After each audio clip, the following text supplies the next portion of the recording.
აი თუ ასწავლა რა მე ეხლა მართალი რო გითხრა დაკვეთები ავიღე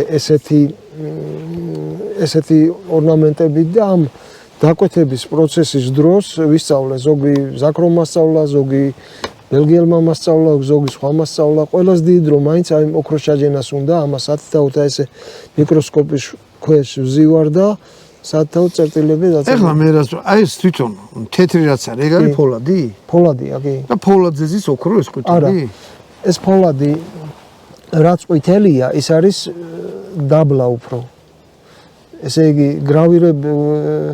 ხო, ამოღებულია, კი. ამოღებულია, კი. შემდეგ გასწორებულია და ის არის დასეტკილი. და იმაში არის საათაოდ ოქროს ბურთულები ჩაჭედილი. ესე იგი მარცვლოვანივით არის, ხელი რო გადაუს. ახლო მოიტანე რაღაცა რა. აი ეს არის მარცვლოვანი რა. აი რა ვიცი, ახლა როგორ გამოჩნდება. და მიკროსკოპით სათით რამდენი ხანი მოუნდა ამას გავიქცე. ეს როგორი პროცესია?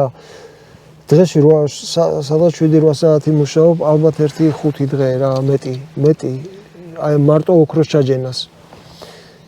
და მე ეს გამზადებული. იმიტომ რომ ჯერ ფონი უნდა დაამზადო, უნდა დაჩეხო ეს ფონი.